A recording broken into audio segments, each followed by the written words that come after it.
The following program is made possible by the Western Riverside Council of Governments, bringing local government together to strengthen Western Riverside County's voice in our region, our state, and our nation. And by Center for Sustainable Suburban Development, conducting and disseminating research on issues of suburban growth and the impact of this growth on social, environmental, and transport systems. We invite Bill Higgins, Executive Director of CalCog, which is the California Association of Councils of Government. He's going to frame the sustainable landscape from the point of view of the state of California. Bill.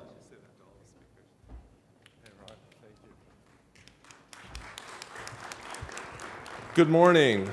I am going to break one of my rules of speaking, and I didn't know I was going to be breaking this. You never follow a charming Southern gentleman. So Ron called me, and I want to thank Ron for inviting me down at this presentation, and I want to thank Western Riverside COG for co-sponsoring. When Ron talked to me about this, he said, I want you to set the statewide framework, AB 32 and SB 375, and share that so we can build on it for the rest of the conference in 20 minutes. And I got off the phone with him. I thought, man, that's a snoozer. So I'm going to try and liven it up just a little bit by employing some very specific equations. Here's my read of the audience. Half of you have probably already been through a couple of these and kind of understand this already. And the other half of you have a cognitive block and you just don't understand it yet. So I'm going to try and get through that in 20 minutes, and I'm going to invoke Star Trek and some simple equations to get there. And if that doesn't wake you up, then I tried valiantly.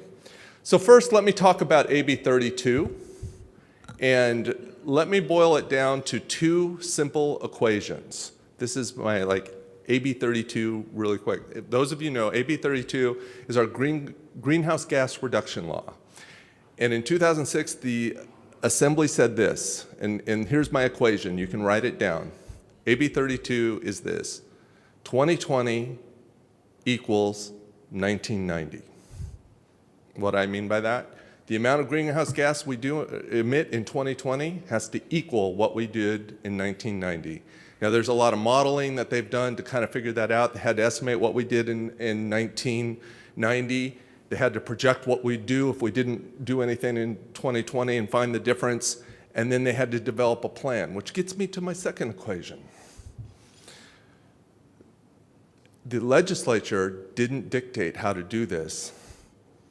They used what I call the Jean-Luc Picard make it so approach.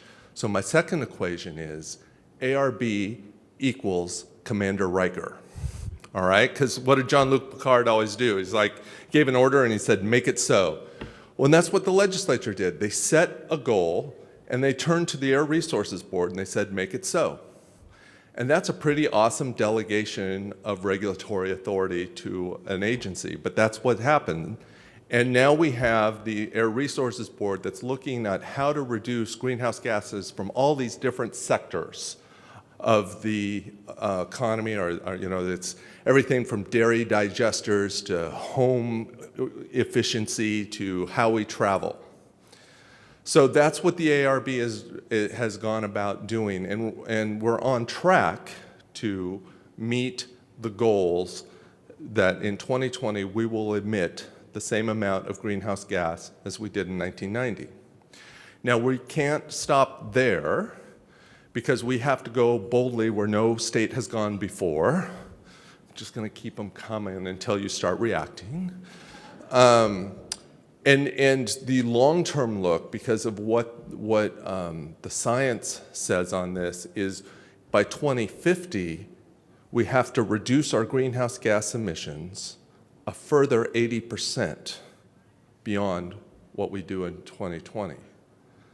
So 35 years from now, we will be emitting 80% less greenhouse gas emissions if we achieve our goals. That's a pretty awesome, second time I've used that word, but that's a pretty significant goal, and it's challenging.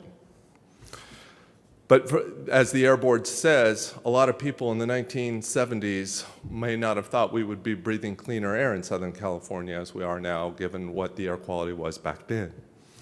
So let me get to the second part of, and what we're here to talk about, because Ron asked me also to talk about SB 375, which is the part, well, first of all, let's just talk about how much greenhouse gas we're emitting.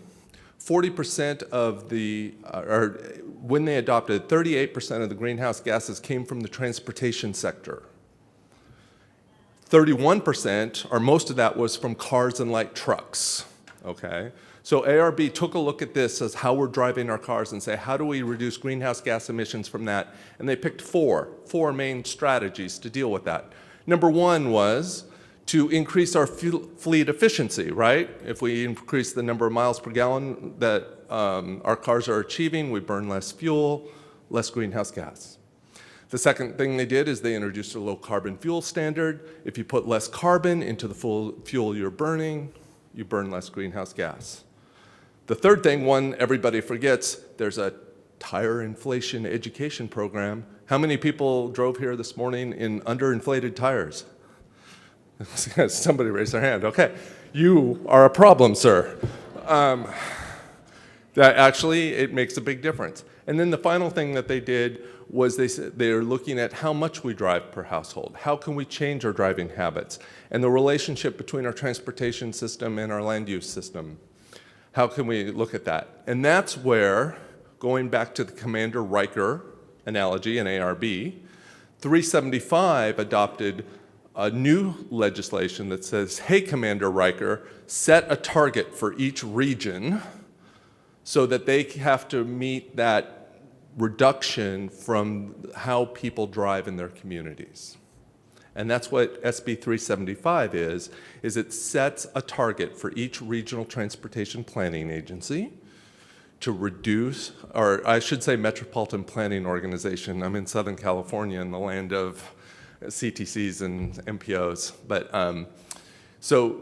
they all work together to achieve a target. I believe it's 7 and 13% in your area, so that means that you have to reduce greenhouse gas from cars and light trucks through changed driving behaviors by 7% by 2020 and 13% by 2035. And those are the current targets. Because your regional transportation plan is a 20-year outlook, that you're working to achieve those plans, and most of you will know that you worked through that through the SCAGS Compass project and then the RTP SCS where you achieve those goals. Is everybody with me so far? All right. So I know a lot of you have heard this. So now let me go back to the other thing that we commanded Commander Riker to do. ARB also has a cap and trade program, and that was in AB 32. They said one way that you can reduce greenhouse gases through a market mechanism is to design cap and trade. And so Commander Riker has been working on a cap and trade program for us. And about this time, and if you don't mind me mixing second generation with first generation metaphors, this is where our economic engineer, Scotty, says, but that's all she can take. She can't take anymore, right? But it turns out that I thought that would be a little bit better when I thought about it at 5 o'clock in the morning. Maybe it was the accent was bad. Not sure. How am I doing in the back table back there? I'm doing all right? Okay, thanks. Thanks. I was testing some of my jokes with them in the back.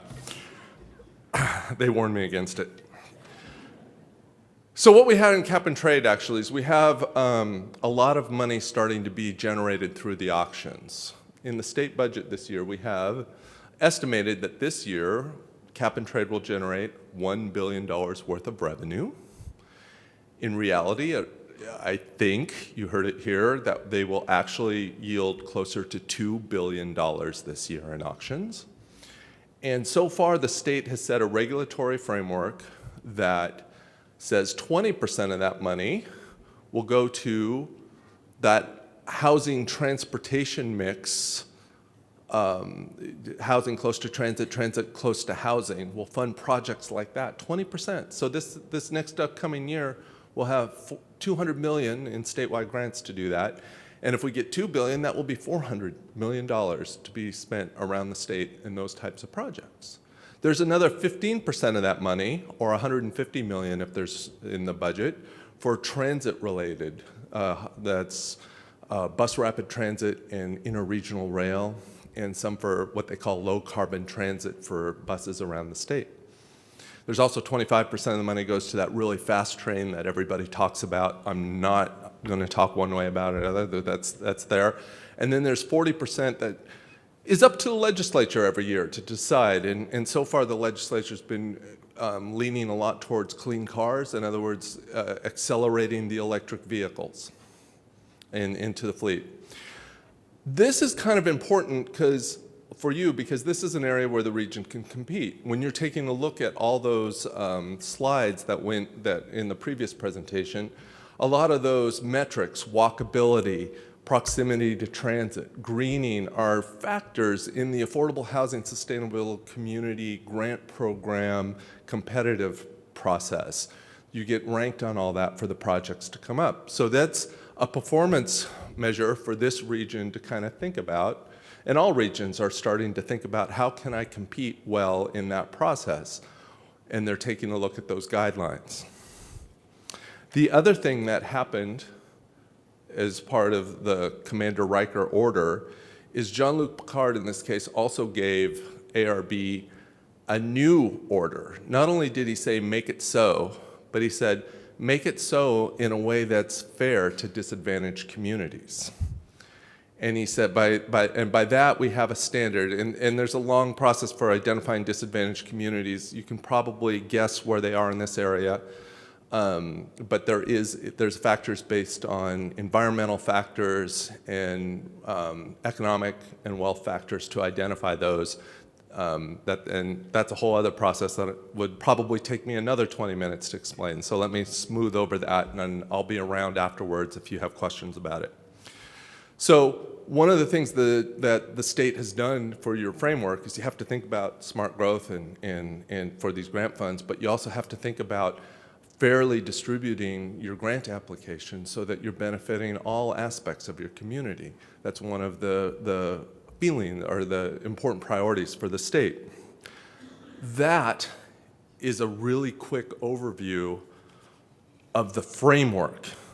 Let me just kind of introduce some thoughts about where I think we're going and you know, kind of build a basis for your conversations and questions later today.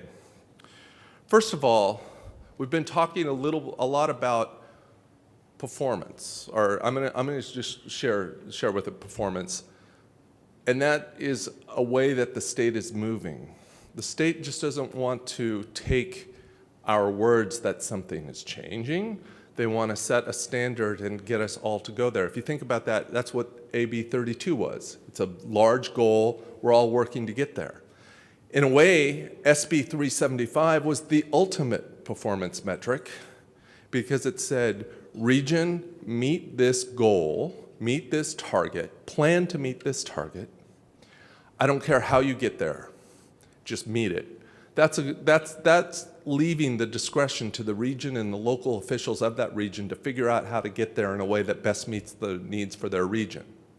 Now, do I think there are a lot of people and a lot of advocates out there that want to tell people how to do and get to that goal? Certainly, and that's the conversations that continue. But right now, SB 375 respected your discretion on how to get to what is best for the region. Now, performance isn't really that easy. It's easy to say, oh, I want you to achieve this, but proving that you achieved it is proving to be more difficult and more expensive than any of us thought. It requires good data, it requires you to maintain good data, and it requires you to make that data accessible so that your public understands what you're doing, so it's transparent, and then having a system where you can compare, you know, an achievement in Riverside versus an achievement in Palm Springs versus an achievement in San Bernardino or San Diego or Los Angeles or Tulare. And that's a challenge. our members, our MPOs have taken a look at a lot of the data that's available, and it's not evenly available across the state. And when you're doing a statewide program, that's a very difficult challenge. And one thing I think that we all need to think about is if we are going to move to performance, because performance sells and there's a lot of opportunity. The voters like performance, right? I'm getting something for my money. It actually allows you to make a case. I am making this, I'm making change. I'm using your money well. We use performance quite a lot in the transportation world. You know, what's our road maintenance factor, right? How good are we at filling potholes? Those are all very measurable, and the public responds well to that. So it's not bad, but but it's costly. We need to make that investment. Another observation, and that is public health is the new climate change. And what I mean by that is in Sacramento, I know a lot of you is just getting used to climate change and factoring that in. What the public health community thought, rightfully so I think, is that climate change was an important goal, but it was a very environmental goal, and it was kind of abstract because you kind of thought about saving polar bears and things like that. Or I guess I should say saving Klingons if I was going to be using the Star Trek analogy. But you know, kids with asthma rates matter more. And why aren't we spending the same amount of energy thinking about what our human health is that we're thinking to our climate health? Fortunately, a lot of the factors that reduce climate change correlate very highly with public health. But one of the factors I see emerging in Sacramento is we're going to start talking about public health factors and performance at least as much, if not more, than we're talking about climate change. But as alluded to in the previous thing, walking is one of those performance metrics that we can measure, look at, and is cross-cutting on both ways. Third thing, and this was also alluded to, growing in. We're more likely to grow in than out in terms of what we're doing in our cities. Using our space better, using our infrastructure better. One element of sustainability is actually being cost effective on providing your fire service or your sewer or all those different kinds of city services and county services that we can provide, that you can often provide in a very cost effective way within a city. One policy issue, a fourth factor, one policy issue that I think I want to leave you with is this is a new framework, and I've talked to you so far about these broad brush pictures, but I think a debate that's going on right now in Sacramento that we all need to think about is who best is it to decide how we meet these performance metrics on a region-by-region basis. And right now, the Affordable Housing Sustainable Communities Program, the statewide cap-and-trade investment program, is what I kind of call a top-down, trickle-down grant program. What's missing in its format is an empowerment for the folks like Western Riverside COG or SCAG or RCTC or Sandbag to have a greater role in the decision-making, because I think that that's what will assure that you're meeting your local goals in a way that's feasible for your region. One of the things as a representative of regional entities across the state I've been working really hard for is to get the state to commit to that, because we do that really well in transportation. We get funding, we deliver projects, and if the state needs to make sure that certain performance metrics are made, then lay it on us, because local officials are very competitive people, right? You will find a way. You're not going to let LA get that money. You're not going to let that money go to the San Joaquin Valley. You're going to find a way to make sure that that money's spent here. So let me close with this last thought. As California boldly goes where no other state has gone before, we need to do this new policy framework in a way that Oklahoma and Mississippi and Texas will follow, because California is not going to save Starship Earth on its own. We need everybody all in this. So we need to do this in a way that works for you, but also works for everybody, because that's the way we're ultimately going to achieve this goal.